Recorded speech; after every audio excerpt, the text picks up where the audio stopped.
Now, this is a different kind of drawing. It also came out of our school of self-improvement here at the studio. It is the blueprint of a piece of equipment designed to make cartoons more realistic and enjoyable.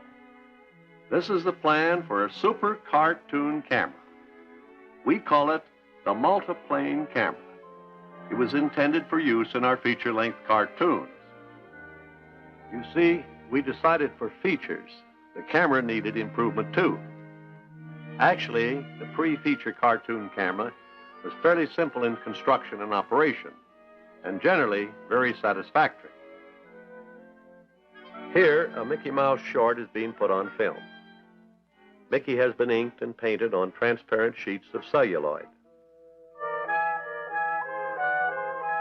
This happens to be a panorama effect where the character will walk in one place and the background keeps moving behind him to create the illusion.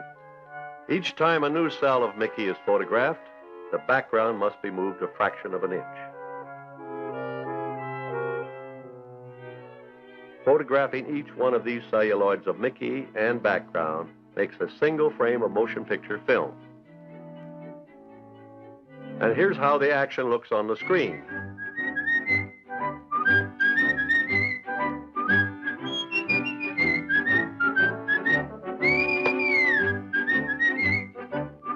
Now note that our character is capable of giving us a real feeling of 3 dimensions. He can move farther away and come closer.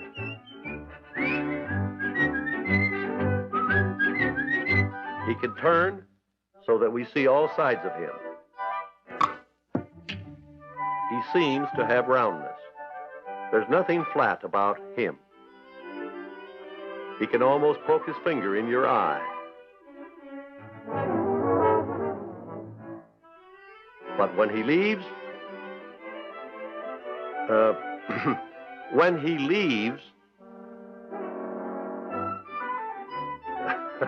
when he leaves, whatever dimension he has given the scene leaves with him.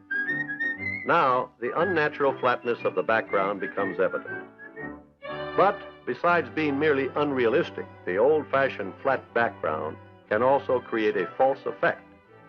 For instance, when our camera moves in closer on this moonlight scene, you'll notice that everything grows larger, including the moon.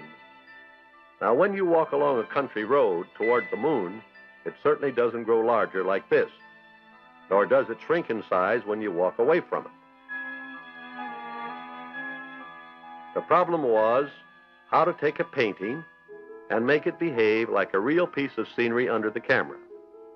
The trouble was we were photographing a flat 2-dimensional background. So we set about making plans and blueprints for a new cartoon camera that would overcome this. The different elements in the scene were separated according to their varying distances from the viewer. This put the moon on a plane farthest away from the camera. With our original picture broken down in this manner, it is possible to control the relative speed with which each individual part of it moves to or away from the camera. But the moon remains absolutely still, and so it will always remain the same, neither growing nor shrinking in size.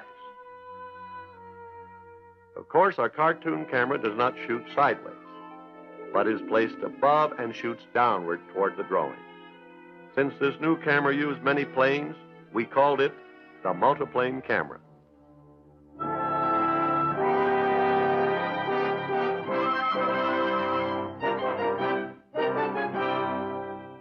And here now is our same moonlight scene, the way the multiplane camera sees it. As you can see, we finally got the moon to keep its proper distance. This trick of obtaining a feeling of real depth and dimension in our painted backgrounds was used extensively in the feature cartoons.